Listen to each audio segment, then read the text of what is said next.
My boss. Said I'd never be a leader. Today, I'm his boss. Hi everyone. Before we get into today's video, I need your help. We've noticed that the channel's reach has been dropping a bit, and one of the best ways you can support us is by subscribing. It's quick, free, and helps us keep bringing you new and interesting stories. Your support means the world to us, and together we can grow this channel. Thank you so much. Now let's get to today's story. I'm writing from a temporary account for obvious reasons, and I've changed some details to protect my anonymity. My manager loved to say, "You can be a decent executor, but you don't have the charisma of a leader." 6 years later, I was signing his job application. But let me start from the beginning. The Meridian Marketing Building smelled like burnt coffee and printer toner. Every morning at 8:47 a.m., I'd swipe my badge at the turnstile, hearing that familiar beep that meant another day in my gray cubicle on the 3rd floor. The elevator was broken more often than it worked, so I'd usually take the stairs, my laptop bag bouncing against my hip as I climbed past motivational posters that read "Teamwork" and "Excellence" in bold, sans serif fonts. Richard Brennan was my direct supervisor, a man who wore his MBA from a mid-tier state school like a crown jewel. He had this habit of rolling up his sleeves just enough to show off his Apple Watch, and he'd tap it meaningfully during meetings as if time itself bent to his will. Richard managed our digital campaigns team with the subtle cruelty of someone who'd read exactly one leadership book and decided he understood human psychology. "Morning, Sarah," he'd say, without looking up from his dual monitors. The Dell logos gleamed under the harsh fluorescent lights. "I need you to pull the Q3 performance metrics by noon, and make sure you cross-reference with the client satisfaction scores from last quarter." I'd nod, already opening Excel, already knowing that he'd present my work as his own in the 2 p.m. stakeholder meeting. It was a dance we'd perfected over 2 years. The worst part wasn't the extra work or even the stolen credit. It was the public humiliations. During our weekly team meetings in Conference Room B, the one with the broken air conditioning and the whiteboard that never quite erased clean, Richard would dissect my projects with surgical precision. He'd lean back in his chair, hands behind his head, and address the room of 8 people as if I weren't sitting right there. "The Morrison campaign underperformed expectations," he'd say, clicking through my PowerPoint presentation. "The targeting was too broad. The messaging lacked focus." This is exactly the kind of strategic thinking we need to evolve beyond. I'd feel my cheeks burn as my colleagues, Tom from Analytics, Jessica from Creative, Mike from Account Management, would nod along, scribbling notes. Never mind that the Morrison campaign had actually exceeded its click-through rate goals by 15. Never mind that the client had specifically requested the broader targeting approach. Richard had a gift for reframing reality. "Sarah, you're great at execution," he'd continue, "but leadership requires vision, big-picture thinking. You're more of a tactical person." Tactical person. Like that was somehow less valuable than his strategic vision that mostly involved copying what our competitors did 3 months later. The office coffee machine was this temperamental beast that gurgled and hissed like an angry dragon. I'd stand there every morning around 9:30, waiting for my cup of mediocre dark roast, and listen to Richard hold court by the printer. He had this way of speaking just loud enough for everyone to hear his insights about optimizing human capital and leveraging synergistic opportunities. "The thing about management," he'd tell whoever was within earshot, usually while fixing a paper jam, "is knowing when someone's reached their ceiling. Not everyone is cut out for leadership roles. It's not personal. It's just recognizing people's natural limitations." I'd take my coffee back to my desk, past the motivational quotes taped to cubicle walls, past the small succulent plants that somehow survived under artificial light, and I'd try to focus on the spreadsheet in front of me, but his words would echo in my head. Natural limitations, reached their ceiling, not cut out for leadership. The breaking point came on a Tuesday in October. I'd been working for 3 weeks on a comprehensive strategy proposal for our biggest client, Hartwell Industries. They were threatening to take their $2-3 million annual contract to a competitor, and Richard had tasked me with developing a retention plan. I'd spent evenings and weekends researching their industry, analyzing their customer journey, creating detailed personas, and mapping out a 12-month engagement strategy. The proposal was 47 pages of insights, recommendations, and tactical implementations. I'd even included mock-ups of new creative concepts and a detailed budget breakdown. It was the best work I'd ever done. Richard called me into his office on the Monday before the client presentation. His office was barely larger than my cubicle, but it had a window that faced the parking lot and a small bookshelf with business books he'd probably never read. "Good work on the Hartwell proposal," he said, not looking up from his computer screen. "I've made some revisions. We'll be presenting it Wednesday." "We'll be presenting it." I felt something cold settle in my stomach. "I'd like to present the strategy section," I said carefully. "Since I developed the research methodology and—" "Sarah." He finally looked at me, his expression patient but firm, like a parent explaining why a child can't have ice cream for breakfast. "This is a high-stakes presentation. Jim Hartwell is going to be in the room, along with their entire C-suite. They need to see leadership confidence, authority." He leaned back in his chair, and I could see my proposal on his second monitor, already loaded into his presentation template. "You'll be there, of course," he continued, "to handle any technical questions about the data, but I'll take point on the strategic overview." I wanted to argue. I wanted to point out that I'd spent 3 years building a relationship with the Hartwell team, that their marketing director specifically requested to work with me on future projects, that the entire strategy was built on insights I'd developed through months of careful analysis. Instead, I nodded. "Of course, whatever's best for the client." "That's the team attitude I appreciate," Richard said, already turning back to his screen. "Oh, and Sarah, next time, try to be more concise with these reports. 47 pages is excessive. Executives don't have time to read novels." I walked back to my cubicle on unsteady legs. The office felt smaller somehow, the fluorescent lights more oppressive. I sat down at my desk and stared at my computer screen, at the Slack notifications piling up, at the email threads about deliverables and deadlines and quarterly reviews.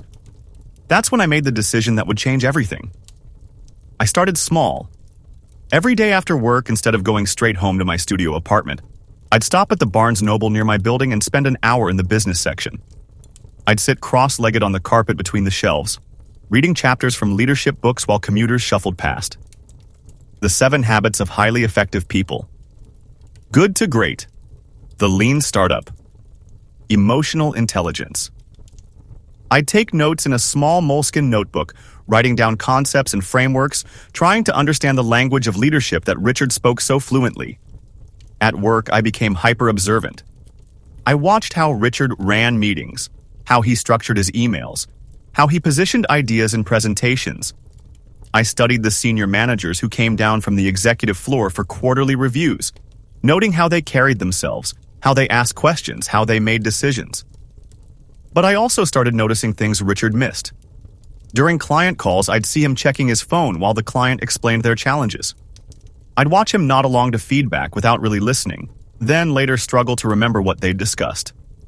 He was good at looking the part of a leader, the confident posture, the business jargon, the authoritative tone, but he was terrible at actually leading. So I started doing what he couldn't. I began scheduling informal coffee chats with our clients. Nothing official, just friendly check-ins. "Hey Lisa, I know we just wrapped the Q4 campaign, but I'd love to hear your thoughts on how it performed from your end. Maybe we can grab coffee next week." These conversations were goldmines. Clients would tell me things they'd never mention in formal meetings with Richard present. They'd share frustrations, ideas, industry insights. I'd listen carefully, take notes, and most importantly, I'd follow up. If a client mentioned struggling with their holiday promotion strategy, I'd send them relevant case studies. If they were curious about new platforms, I'd research options and share a summary. Richard never knew about these conversations. I also started volunteering for projects he didn't want. When the nonprofit account needed a pro bono campaign, Richard dismissed it as not strategic. I raised my hand. When the company decided to explore TikTok marketing but wasn't sure it was worth the investment, Richard said it was too experimental. I offered to run a pilot program on my own time. These small projects became my laboratory. I could test ideas, make mistakes, learn from failures without Richard's oversight. The nonprofit campaign won a regional marketing award. The TikTok pilot generated 300 more engagement than our traditional social media campaigns. But the real education happened during my lunch breaks. While my colleagues went to Chipotle or the sandwich place across the street, I'd eat a PBJ sandwich at my desk and spend 30 minutes on LinkedIn learning. I worked through courses on project management, data analysis, strategic planning. I learned about OKRs and KPIs, about agile methodology and design thinking. I discovered podcasts. How I built this became my soundtrack during evening walks.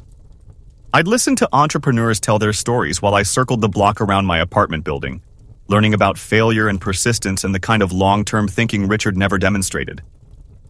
Slowly, I started seeing patterns. The most successful leaders weren't the ones with the loudest voices or the fanciest degrees.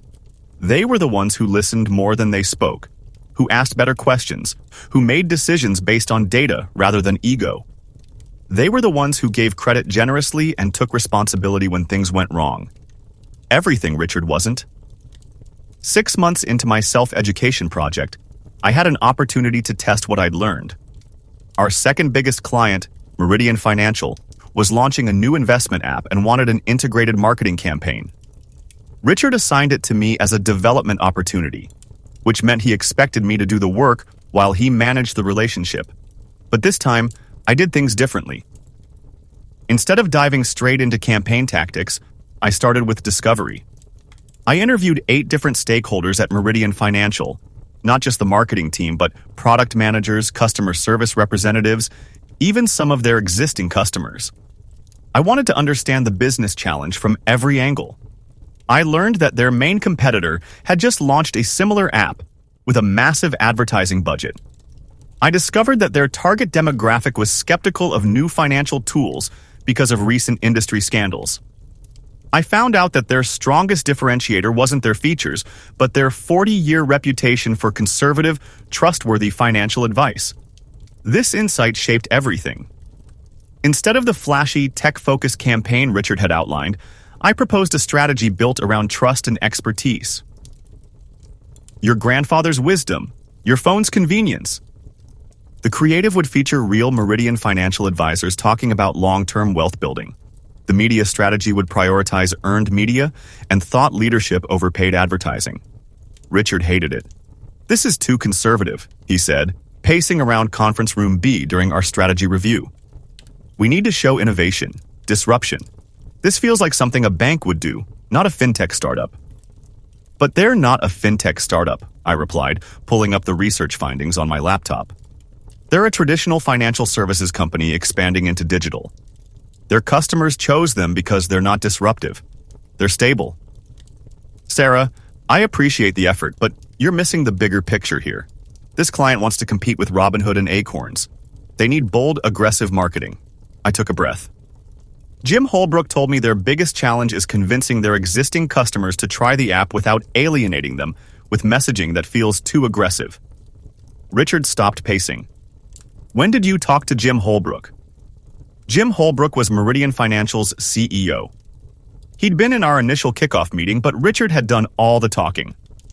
Last week, I reached out to schedule a follow-up conversation about user experience priorities. I could see Richard processing this information, trying to figure out if I'd overstepped some boundary he'd never clearly defined.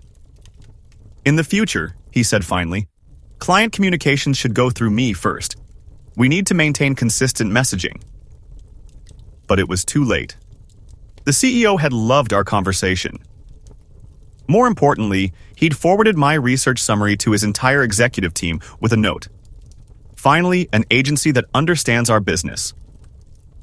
The campaign launched 3 months later with the trust-focused strategy. It exceeded every success metric Meridian Financial had set. App downloads were up 247 compared to their previous product launch. Customer acquisition cost was 40 lower than industry benchmarks.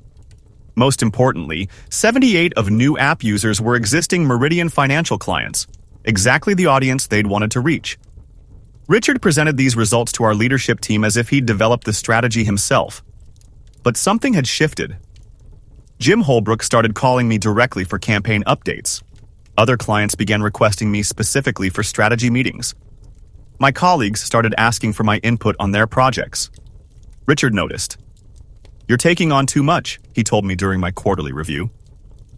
I'm concerned about your bandwidth. Maybe we should redistribute some of your accounts to ensure you're not burning out. Translation. I was getting too much direct client contact, and he wanted to reassert control. I'm happy to take on more responsibility, I said carefully. Maybe we could discuss expanding my role? Richard's smile was patient but condescending. Sarah, you do great execution work, really solid tactical thinking, but strategy requires a different skill set. It's not about working harder, it's about working at the right level. The right level, as if competence had altitude. What would help me develop strategic skills? I asked. Focus on what you're good at, he said. Not everyone needs to be a strategist. The company needs excellent executors too. I left that meeting feeling like I'd been patted on the head and told to stay in my lane. That night, I made a decision that terrified me. I was going to get my MBA. The University of Chicago Booth School of Business had a part-time MBA program designed for working professionals. Classes on weekday evenings and alternating Saturdays. It would take 3 years to complete while working full-time, and it would cost more than I'd ever spent on anything in my life. I'd grown up in a family where college was an achievement, not an assumption. My parents had worked double shifts to help pay for my undergraduate degree in communications. Graduate school felt like an impossible luxury, something for people with trust funds and family connections. But I did the math. If I lived on ramen noodles and skipped every social activity for the next 3 years, I could make the tuition payments work. Barely. The application process was humbling. I spent weeks crafting essays about my career goals and leadership potential while sitting in my cubicle, typing between client requests and Richard's interruptions. I asked my undergraduate professors for recommendations, explaining over email why a communications major wanted to pursue business school 6 years after graduation. The GMAT was brutal. I'd never been great at standardized tests, and the math section reminded me why I'd chosen communications over finance as an undergrad. I took it twice, improved my score by 30 points, and decided it would have to be enough. When my acceptance letter arrived, I cried in my car in the office parking lot. The first semester nearly killed me. I'd work my regular 8 to 6 schedule at Meridian Marketing, grab dinner from whatever drive-thru was closest to campus, and then sit in 3-hour seminars on financial accounting and organizational behavior. I'd get home around 10 p.m., study until midnight, and wake up at 6 a.m. to do it all over again. Richard noticed I was leaving the office exactly at 6 p.m. instead of staying until 7 or 8 like I used to. "Everything okay?" he asked one Thursday afternoon. "You seem distracted lately." "Just trying to maintain better work-life balance," I said, closing my laptop and packing up my bag. He nodded thoughtfully. "Balance is important. Just make sure your client work doesn't suffer." My client work was better than it had ever been. The frameworks I was learning in my strategy and operations classes were transforming how I approached campaign planning. I started using SWOT analyses and competitive positioning models. I learned to build financial projections and calculate customer lifetime value. Most importantly, I was learning to think in systems. Richard saw marketing campaigns as isolated projects. Launch a campaign, measure the results, move on to the next one. But my professors were teaching me to see marketing as part of a larger business ecosystem. How did customer acquisition connect to retention strategies? How did brand positioning influence pricing power? How did organizational structure impact campaign effectiveness? These insights made me better at my day job, even as Richard seemed increasingly irritated by my new perspective. "I think we should segment the Davis Industries campaign by customer lifecycle stage," I suggested during a planning meeting. "New prospects need different messaging than existing customers considering expansion." "That's overcomplicating things," Richard replied. "One message, multiple touchpoints. Keep it simple." But I'd learned enough about marketing attribution and customer journey mapping to know he was wrong. I built the segmented campaign anyway, running it as an A/B test against his preferred approach. The segmented version outperformed the generic message by 34. Richard presented these results to leadership as evidence of his iterative optimization methodology. This became our pattern. I'd suggest a strategic approach based on something I'd learned in class. Richard would dismiss it as too complex or theoretical. I'd implement it quietly as a test. The results would prove me right. Richard would take credit for the success. But other people were starting to notice. "Sarah, I love what you did with the life cycle segmentation on Davis Industries," said Jennifer Walsh, our VP of Strategy, during a casual conversation by the coffee machine. "That kind of thinking is exactly what we need more of." Jennifer was Richard's boss. She was also exactly the kind of leader I wanted to become. Strategic, but grounded, confident, but collaborative. She'd built Meridian Marketing's strategic planning process from scratch and had turned the company from a mid-tier agency into a regional powerhouse. "Thank you," I said, trying to sound casual. "I've been reading about customer journey optimization." "Have you considered applying for our management training program?" she asked. "We're launching a new cohort next quarter." My heart jumped. The management training program was legendary at Meridian Marketing. It was a year-long development track for high-potential employees, with mentorship from senior leaders, cross-functional projects, and a clear path to management roles. "I'd be very interested," I said. "Great. Have Richard nominate you for the program. Applications are due next Friday." Have Richard nominate me? Of course. I approached him the next morning, armed with data about my performance and a list of strategic contributions I'd made over the past year. "I'd like to apply for the management training program," I said, setting my laptop on his desk to show him my prepared summary. "Jennifer mentioned that you could nominate me." Richard scrolled through my document for maybe 30 seconds, not really reading. "The management training program is pretty competitive," he said finally. "They usually select people who've already demonstrated leadership capabilities. I think my work on the Meridian financial campaign and the Davis Industries segmentation shows strategic thinking," I said. "Those were good tactical executions," Richard replied.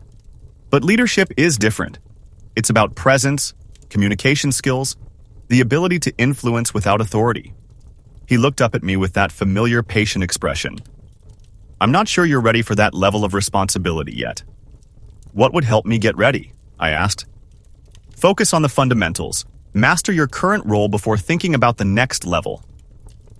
I was mastering my current role.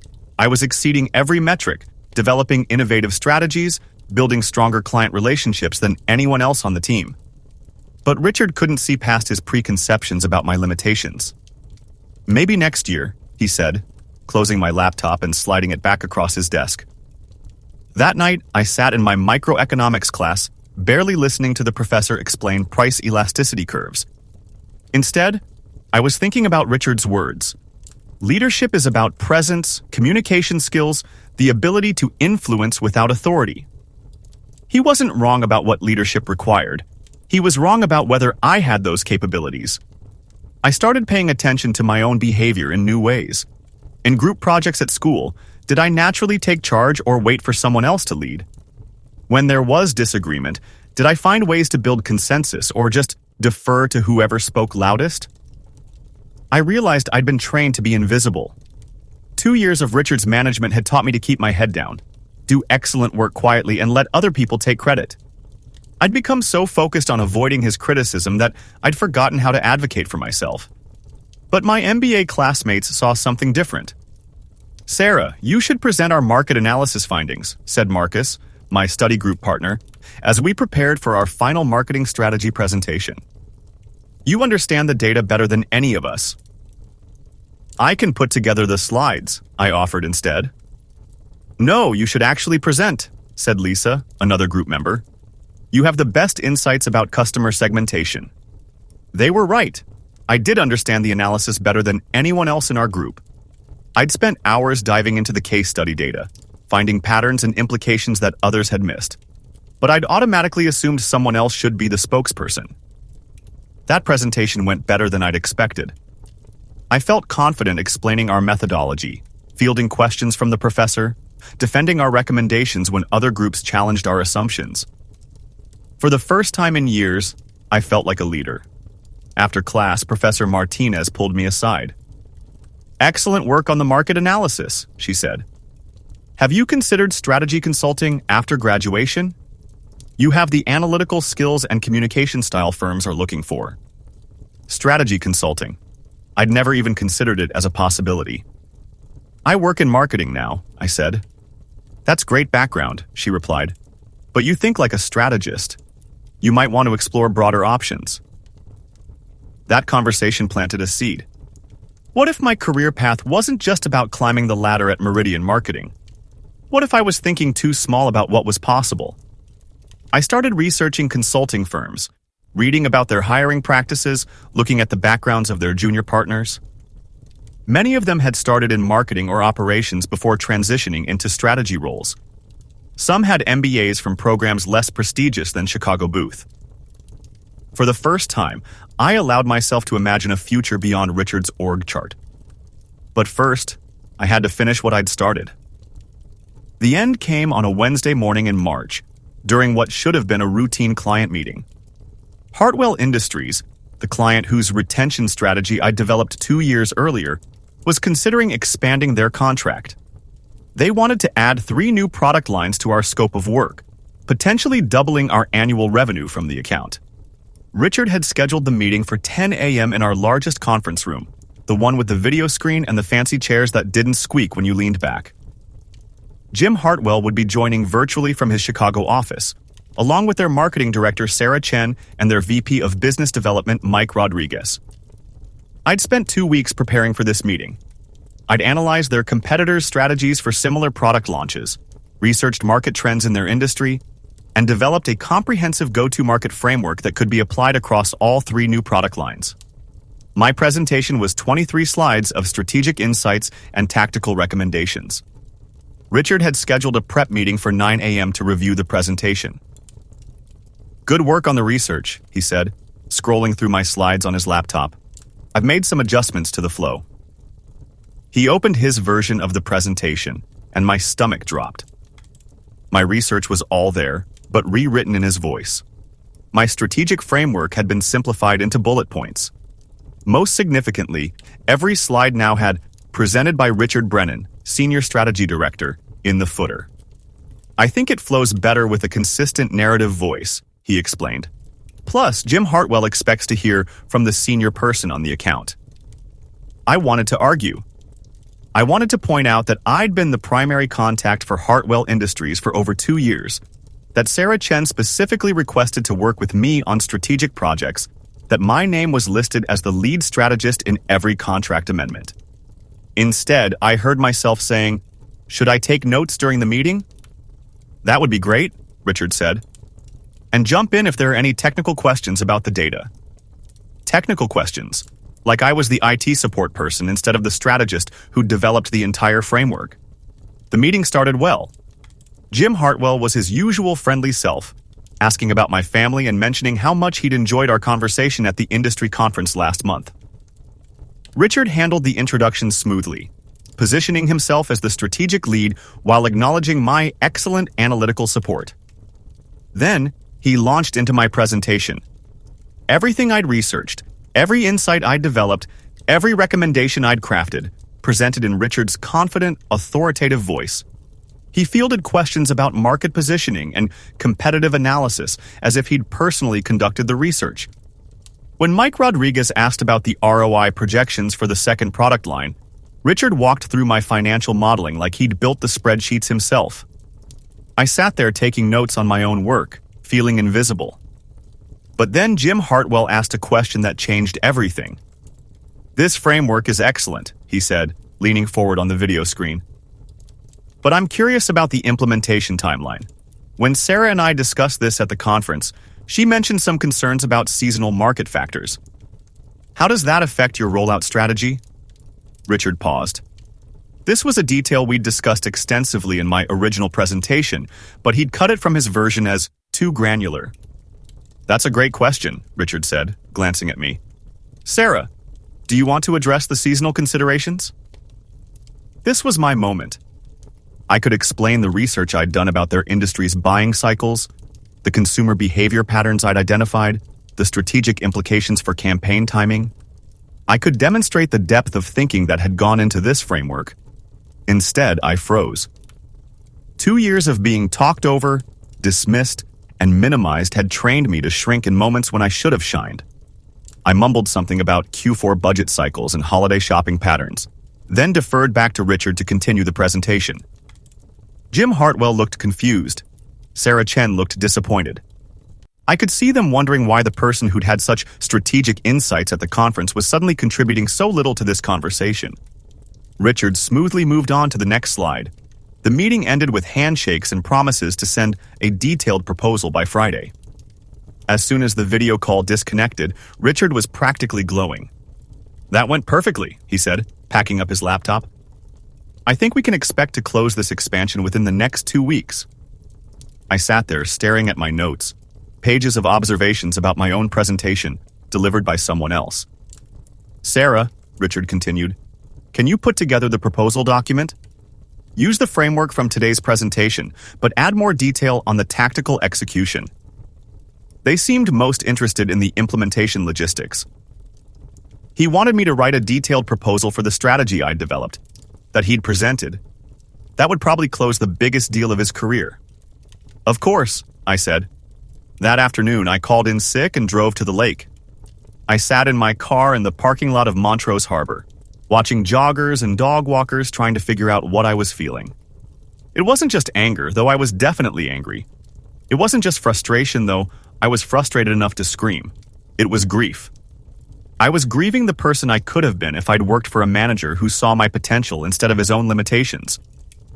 I was grieving 2 years of strategic thinking that had been credited to someone else. I was grieving the confidence I'd lost by accepting Richard's version of who I was and what I was capable of. But sitting there by the lake, watching the boats and the city skyline, I also felt something else. Clarity. I pulled out my phone and scrolled through LinkedIn until I found the profile I was looking for. Amanda Foster, managing partner at Chicago Strategy Group, one of the boutique consulting firms I'd researched during my MBA program. I'd met Amanda at a networking event 6 months earlier. She was exactly the kind of leader I wanted to become. Strategic but approachable, confident but humble, the kind of person who made everyone around her smarter. We'd had a brief conversation about market research methodologies, and she'd given me her card with a genuine offer to continue the conversation over coffee. I'd never followed up. I'd told myself I wasn't ready, that I needed more experience, that someone like Amanda wouldn't be interested in someone like me. But sitting in that parking lot, I realized I'd been listening to Richard's voice instead of my own. I typed out a message. "Hi, Amanda. We met at the Marketing Analytics Summit last fall and discussed customer segmentation strategies. I'm interested in learning more about strategy consulting and would love to buy you coffee sometime if you're available. I'm currently finishing my MBA at Booth and exploring new career directions."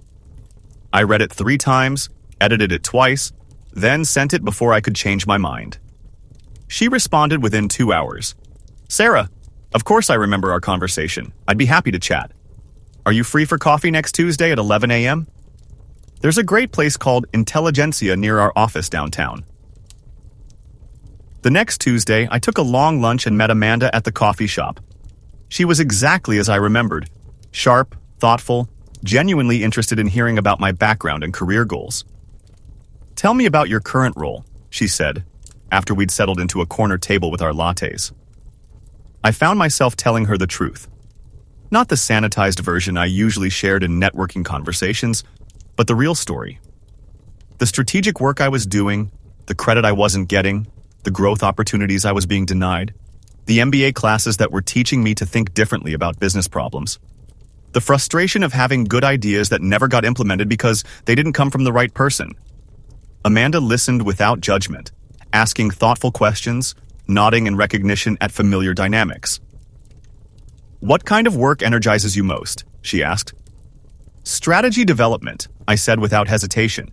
"Taking a complex business problem and breaking it down into components, understanding the stakeholders and constraints, developing a framework for decision-making. I love the puzzle-solving aspect of it." "That's exactly what we do," Amanda said. "But in consulting, you work with different clients every few months, across different industries. Much more variety than agency work." She described Chicago Strategy Group's approach. Small teams working directly with C-suite executives on their most challenging strategic questions. Market entry decisions, competitive positioning, organizational design, growth strategy. We're looking for someone with your background, she said. Marketing and operations experience plus the MBA plus demonstrated strategic thinking. Would you be interested in exploring opportunities? My heart was racing. Absolutely. Great.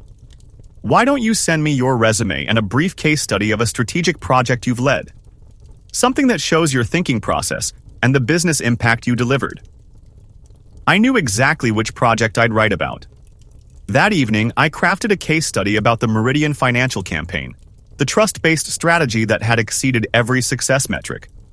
I described my research methodology, the insights that shaped our approach, the creative and media strategies we developed, and the measurable business results we delivered. Most importantly, I wrote it in my own voice, claiming credit for my own work. Amanda called me the following week. "This is excellent strategic thinking," she said. "I'd like you to interview with our team. Are you available to come in next Friday afternoon?" I was available. I was more than available. But first, I had one more conversation at Meridian Marketing. I asked Richard for a meeting on Thursday morning. Not a quick check-in by his desk, but a proper meeting in Conference Room C, the small one we used for performance reviews and difficult conversations. He looked puzzled when I sent the calendar invite, but he accepted. "What's on your mind?" he asked, settling into his chair with a cup of coffee from the machine that still gurgled and hissed like an angry dragon. I'd rehearsed this conversation a dozen times, but sitting across from him, I felt my carefully prepared words evaporate. "I've been thinking about my career development," I said finally. "That's great," Richard said, his tone encouraging. "What aspects are you thinking about?" "I'd like to take on more strategic responsibilities," I said. "Leading client strategy sessions, presenting to senior stakeholders, developing frameworks for complex business problems." Richard leaned back in his chair, considering. "Those are good goals. What do you think would help you develop those capabilities?" "Yeah, I think I already have those capabilities," I said quietly. The words hung in the air between us. Richard's expression shifted slightly, from encouraging to wary. "I think I've been demonstrating strategic thinking for the past 2 years," I continued, my voice getting stronger. "The Meridian Financial Campaign strategy, the Davis Industries segmentation approach, the Hartwell expansion framework. Those weren't tactical executions. They were strategic insights that drove business results." Richard was quiet for a moment.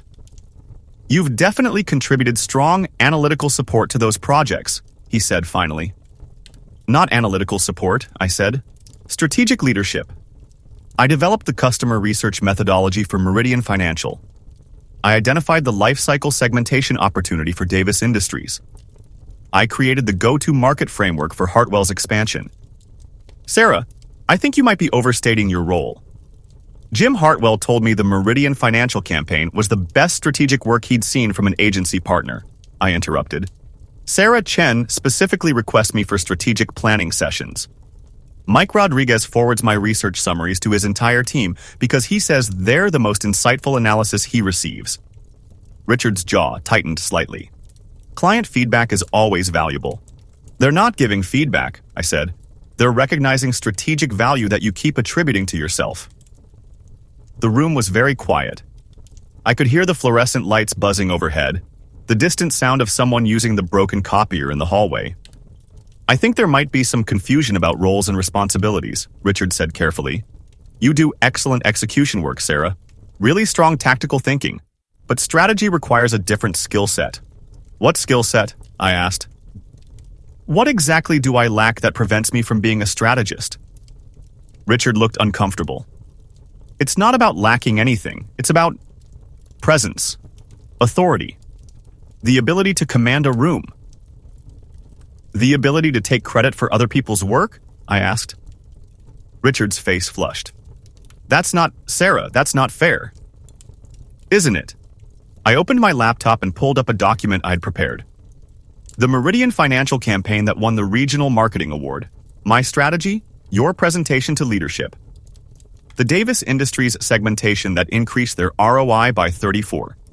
My methodology, your quarterly review highlight. The Hartwell retention plan that saved a $2-3 million account. My research and framework, your success story." I could see Richard processing this, trying to figure out how to respond without admitting what we both knew was true.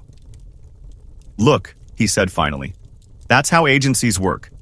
Senior people present client work. It doesn't diminish your contributions. It makes them invisible," I said.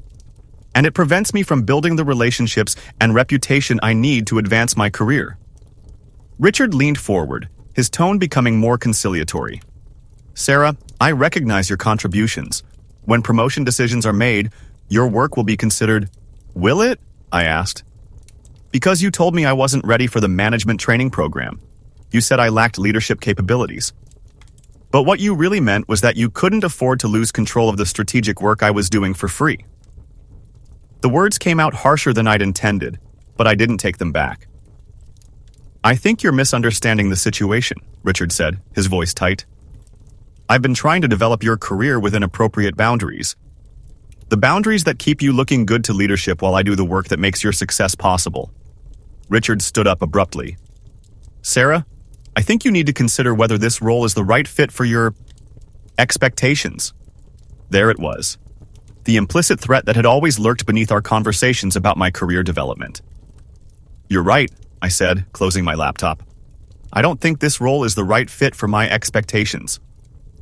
Maybe we should talk about finding you a position that better matches your skill level," Richard continued. "I already have," I said, standing up and gathering my things. "I'm giving my 2 weeks' notice." Richard's expression shifted from annoyance to confusion to something that looked almost like panic. "Sarah, let's not make any hasty decisions. If there are issues with my management style, we can work through them." "This isn't about your management style," I said. "This is about my career. I've accepted a position with Chicago Strategy Group." I'd gotten ahead of myself. The interview was tomorrow, not a job offer. But something about Richard's sudden concern made me want to project confidence I didn't entirely feel. "Strategy consulting?" Richard said slowly. "That's a significant career change." "Not really," I said. "I've been doing strategy work for 2 years. Now I'll be doing it somewhere that recognizes and rewards strategic thinking." I walked toward the door, then turned back. "Richard, you were right about one thing. Leadership isn't just about technical skills. It's about bringing out the best in people, creating environments where they can grow, giving credit where it's due. You taught me what leadership looks like when it's done wrong." The Chicago Strategy Group offices occupied 2 floors of a sleek downtown building, all glass and steel and carefully curated modern art. Amanda Foster met me in the lobby at 2 p.m. sharp, wearing a navy blazer and the kind of confident smile that made you feel like you belonged in important rooms. "Ready for this?" she asked as we walked toward the elevators. I nodded, though my heart was racing. I'd spent the morning reviewing case study frameworks and practicing my answers to behavioral interview questions. I'd worn my best suit, the one I'd bought for business school presentations, and carried a leather portfolio that contained extra copies of my resume and the strategic case studies I'd prepared. "You'll be meeting with 4 people today," Amanda explained as we rode up to the 15th floor. 30 minutes each. I'll start, then you'll talk with Marcus Chen, our operations director, followed by David Kim, one of our principal consultants, and finally Robert Walsh, our managing partner. The first 3 interviews went well. Amanda asked about my approach to market research and competitive analysis. Marcus tested my understanding of operations and project management. David presented a mini case study about a retail client considering expansion into e-commerce, and I walked him through my framework for analyzing the opportunity. But it was the conversation with Robert Walsh that would stay with me. Robert was probably in his early 50s, with graying hair and the kind of calm presence that suggested he'd seen every possible business challenge at least twice. His office overlooked the Chicago River, and he gestured for me to take a seat in one of the chairs facing the window. "Tell me about a time when you had to influence a decision without having formal authority," he said, settling into the chair across from me. I thought about the question carefully. Most of my examples would involve situations where Richard had the formal authority, but I'd done the strategic thinking. How could I frame that in a way that showed leadership rather than just frustration? At Meridian Marketing, I was working with a client who was struggling with customer retention, I began. Their marketing director was convinced that the solution was better promotional offers, more discounts, more loyalty programs. But when I analyzed their customer data, I realized the real issue was that they were acquiring the wrong customers in the first place. Robert nodded, encouraging me to continue. I didn't have the authority to change their acquisition strategy directly, but I had built a relationship with their analytics team, so I worked with them to develop a presentation that showed the correlation between customer acquisition source and lifetime value. We presented it as a joint analysis rather than a strategic recommendation. What happened? The marketing director saw the data and reached the conclusion herself that they needed to change their targeting approach. Instead of fighting against a recommendation from an external agency, she was championing an insight that her own team had helped develop. And the results? Customer retention improved by 28 over the following 6 months, and their acquisition costs decreased by 15 because they were targeting higher value prospects. Robert smiled. That's good strategic thinking. You understood that the solution wasn't just about having the right answer. It was about creating conditions for your client to discover and own that answer. The interview continued for another 20 minutes, with Robert asking about my career goals, my interest in different industries, my approach to learning new subject areas quickly. But that first question had set the tone. He wasn't just evaluating my analytical skills. He was assessing my understanding of how strategy actually gets implemented in complex organizational environments. As the interview concluded, Robert walked me back toward Amanda's office. One more question, he said, pausing by the elevator bank. Why are you leaving agency work? You seem to have built strong client relationships and delivered good results. This was the question I'd been dreading. How do you explain that your manager takes credit for your work without sounding bitter?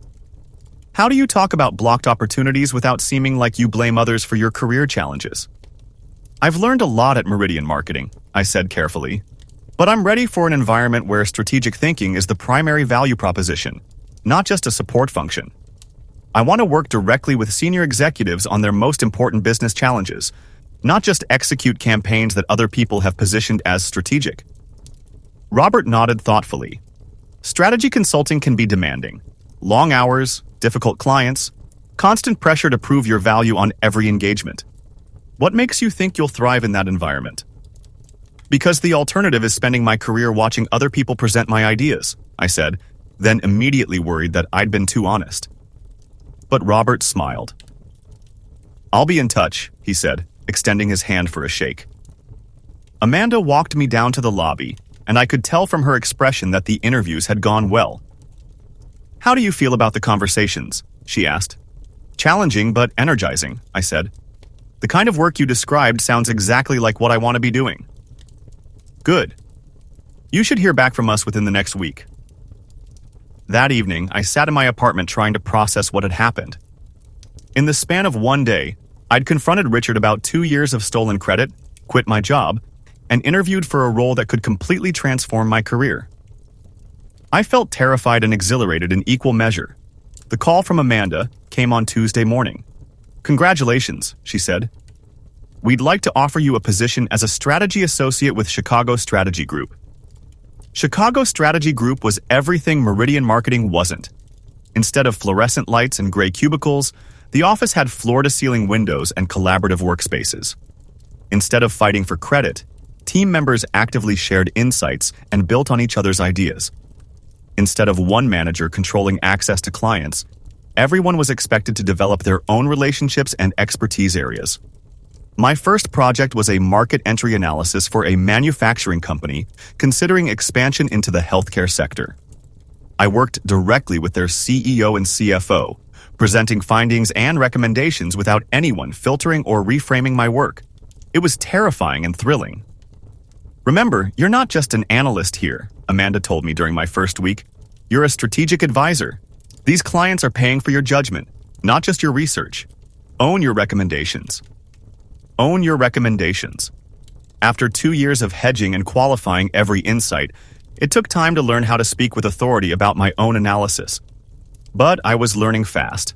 The work was intellectually demanding in ways that agency marketing had never been. Instead of optimizing campaigns within established parameters, I was helping clients make fundamental decisions about their business strategy. Should they acquire their main competitor or build organic capabilities? Should they enter the European market now or wait until their domestic operations were stronger? Should they pivot their business model in response to changing customer preferences? These weren't questions with clear right answers. They required synthesizing incomplete information, understanding complex trade-offs, and making recommendations based on strategic frameworks rather than historical data. I loved every minute of it. My second project was with a technology startup that was struggling to scale their sales process. The founder, Maria Santos, had built the company from nothing but was finding it difficult to transition from entrepreneur to CEO. "I know how to build great products," she told me during our first meeting, "but I don't know how to build systems and processes. Everything worked when we were 10 people. Now we're 50 people, and nothing works." I spent 2 weeks shadowing their sales team, interviewing customers, analyzing their pipeline data, and mapping their current processes. The problem wasn't their product or their market. It was that they'd never developed repeatable systems for customer acquisition and account management. Working with Maria, I designed a scalable sales methodology with clear stages, defined handoffs between teams, and metrics for tracking progress. More importantly, I helped her understand how to manage through systems rather than personal relationships. "This is exactly what I needed," Maria said after we'd presented the framework to her leadership team. "Not just a consultant's recommendation, but a collaborative process that helped me develop my own management capabilities." That feedback meant more to me than any performance review I'd ever received. By my 6-month mark at Chicago Strategy Group, I was leading parts of client engagements independently. Amanda still provided oversight and guidance, but I was developing my own consulting style and building direct relationships with senior executives. I was also earning twice what I'd made at Meridian Marketing. The transformation wasn't just professional. For the first time in years, I felt like I was working at my full potential. Every project challenged me to learn something new about different industries, analytical frameworks, organizational dynamics, change management. I was reading voraciously, taking online courses, attending industry conferences. Most importantly, I was learning to trust my own judgment. "You've developed real confidence over the past year," Amanda observed during my annual review. "When you started, you were always looking for validation. Now you make clear recommendations and defend them with evidence."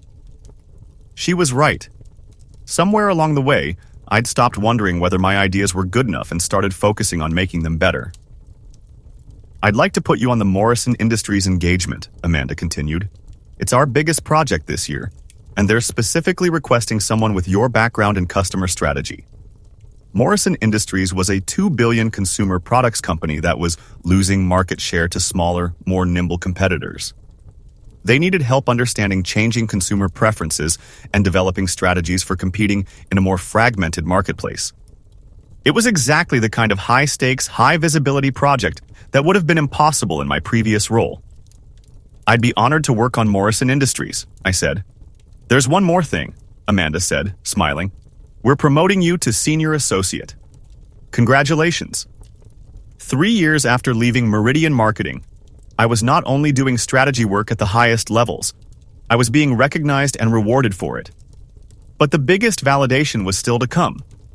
The email arrived on a Tuesday morning in March, almost exactly 4 years after I'd quit Meridian Marketing.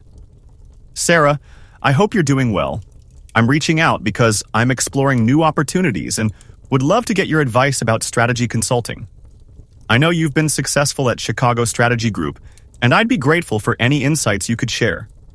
Would you be available for coffee sometime? Best, Richard Brennan." I read the message 3 times trying to process what I was seeing. Richard Brennan, my former manager, the person who had spent 2 years telling me I lacked leadership potential, was asking me for career advice. I forwarded the email to my closest friend from business school, Jessica, with a note. "Remember the manager I told you about? The one who took credit for my work and blocked my promotion? He just asked me for advice about getting into strategy consulting." Jessica called me within 10 minutes. "Oh my God, Sarah, this is incredible. What are you going to say?" "I have no idea," I admitted. "Part of me wants to ignore the email entirely, Part of me wants to write back and remind him of every conversation where he told me I wasn't strategic enough. But you're not going to do either of those things, Jessica said, because you're a bigger person than he is. She was right, but I still needed time to think. That evening, I researched what had happened at Meridian Marketing since I'd left. Richard had been promoted to Director of Strategy about a year after my departure. But then the company had gone through a rough patch.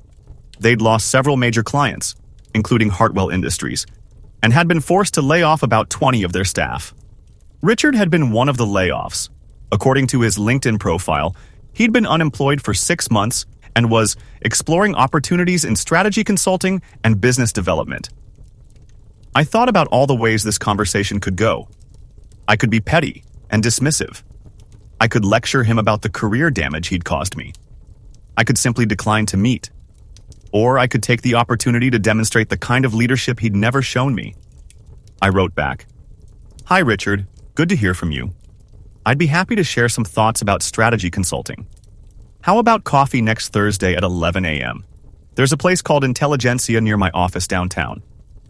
The same coffee shop where I'd met Amanda Foster 4 years earlier.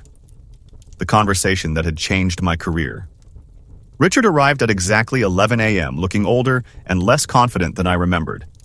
He was wearing a navy blazer that seemed slightly too big for him, and he had the careful demeanor of someone who wasn't used to asking for help. "Sarah, thank you so much for making time," he said as we settled into a corner table. "You look great. Strategy consulting clearly agrees with you." "It's been a good fit," I said, studying his face for any sign of recognition about the irony of this conversation. "I've been following your career," he continued. "I saw the article in Crane's Chicago Business about the Morrison Industries project. Impressive work." The Morrison Industries engagement had been a huge success. We'd helped them completely restructure their approach to customer segmentation and product development, resulting in their first market share growth in 5 years. The case study had been featured in several business publications as an example of effective strategic transformation. "It was a great team effort," I said. "I'm sure, but the article specifically mentioned your leadership on the customer strategy component. That kind of recognition is exactly what I'm hoping to build toward." There was something almost surreal about Richard praising the same kind of strategic thinking he'd spent 2 years dismissing as tactical execution. "Tell me about your interest in strategy consulting," I said. Richard launched into what sounded like a rehearsed explanation about wanting to work on higher-level business challenges, to have more direct impact on client success, to develop his strategic thinking capabilities beyond traditional marketing roles. "I feel like I've been doing strategy work for years," he said, "but always within the constraints of agency structures. I'd love to get into true strategy consulting where I can focus on the big-picture thinking." I almost laughed. Richard was describing exactly the conversation I'd tried to have with him 4 years earlier. The desire to do strategic work, the frustration with being pigeonholed into tactical roles, the aspiration to work on complex business problems. "What kind of strategic work were you doing at Meridian Marketing?" I asked. "Well, I was managing the strategy team," he said. "Overseeing client strategy development, presenting recommendations to C-suite executives, building frameworks for market analysis and competitive positioning." He was describing my work. Again, even now, even when asking for my help, he was taking credit for strategic thinking he'd never done. I felt the familiar anger rising, but also something else. Pity, maybe. Or just sadness for how little he'd learned about himself and his own limitations. "Richard," I said carefully, "can I give you some honest feedback about strategy consulting? Please, that's exactly what I'm hoping for." "Strategy consulting requires intellectual humility," I said. "Clients are paying for your judgment on problems they can't solve themselves. But they usually understand their business better than you do, so your value comes from bringing fresh analytical frameworks and asking better questions, not from having all the answers." Richard nodded eagerly. "That makes sense." "It also requires giving credit generously and taking responsibility when things don't work," I continued. "You're working with small teams on high-stakes projects. Everyone's contribution has to be visible and acknowledged, or the team dynamic breaks down." "Of course," Richard said. I wondered if he understood that I was describing everything he'd failed to do as my manager.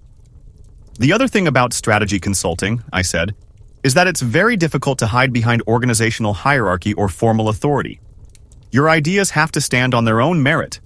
Clients will challenge your assumptions, other consultants will poke holes in your analysis, and you have to be able to defend your recommendations with evidence and logic.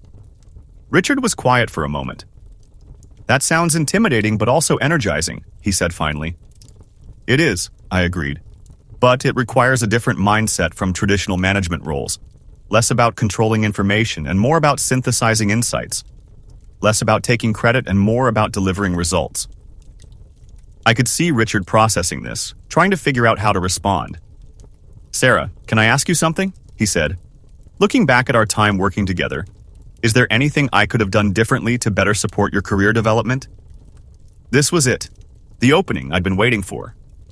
The chance to tell him exactly how his management style had damaged my confidence and stalled my growth.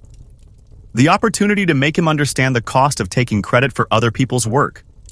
Instead, I found myself saying, I think we had different perspectives on what strategic work looked like. How so? He asked. I was focused on developing frameworks and insights that could drive business results, I said. But I don't think I was effective at communicating the strategic value of that work to leadership. It wasn't entirely true, but it was generous, and Richard looked relieved to hear an explanation that didn't cast him as the villain. That's actually helpful feedback, he said. I remember you doing excellent analytical work, but you're right that it wasn't always positioned as strategic thinking. We talked for another 20 minutes about the consulting industry, about different firms and their specialties, about the skills that were most valued, and the mistakes that new consultants commonly made. As we prepared to leave, Richard stood up and extended his hand. Sarah, I really appreciate your time and insights, he said. This conversation has been incredibly valuable. Good luck with your search, I said. I think you'll find the right opportunity. Walking back to my office, I felt an unexpected sense of closure. Not because Richard had acknowledged his past mistakes. He hadn't, not really. But because I'd been able to respond to his request with grace and professionalism, instead of the resentment I'd carried for so long. More importantly, I'd realized that Richard's opinion of my capabilities no longer mattered to me. 4 years earlier, his assessment of my potential had felt like an objective judgment that I had to prove wrong. Now, it was just one person's limited perspective on a much larger story. 2 years later, I was promoted to principal at Chicago Strategy Group, making me one of the youngest people in the firm's history to reach that level. I now lead strategic engagements for Fortune 500 clients and mentor junior consultants who remind me of my younger self. Talented people who just need someone to see their potential. I never heard back from Richard about whether he successfully transitioned into strategy consulting. I hope he did. I hope he learned the lessons about leadership and collaboration that he never seemed to grasp at Meridian Marketing. But the real victory wasn't about proving Richard wrong or achieving some kind of professional revenge. The real victory was learning to trust my own judgment, to advocate for my own value, and to build a career based on my strengths rather than someone else's limitations. Sometimes I think about that conversation in Conference Room C, when Richard told me I lacked the presence and authority to be a strategic leader. He wasn't entirely wrong. I did lack confidence in those areas. But what he missed was that confidence isn't a fixed trait. It's a skill that can be developed through practice, feedback, and yes, sometimes through working for people who believe in your potential instead of trying to constrain it.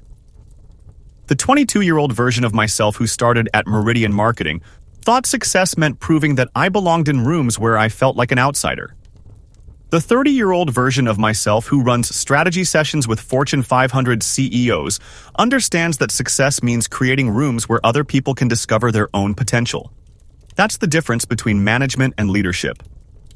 Richard never learned it, but he taught it to me anyway, by showing me exactly what it looks like when it's done wrong. And for that, in a strange way, I'm grateful. Last month, I received a LinkedIn message from a young woman named Emily, who had just started as an analyst at a marketing agency. She'd read the Crane's article about my work and was asking for career advice. My manager keeps telling me I'm good at execution, but I lack strategic thinking capabilities, she wrote. Did you ever feel like you were hitting a ceiling in your career? How did you break through? I smiled as I read her message, remembering my own desperate searches for mentors and role models during those difficult years at Meridian Marketing. "I'd be happy to chat," I wrote back. "How about coffee next week? There's a great place called Intelligentsia near my office downtown." The circle continues, but this time, I get to play a different role in the story. And that feels like the real victory.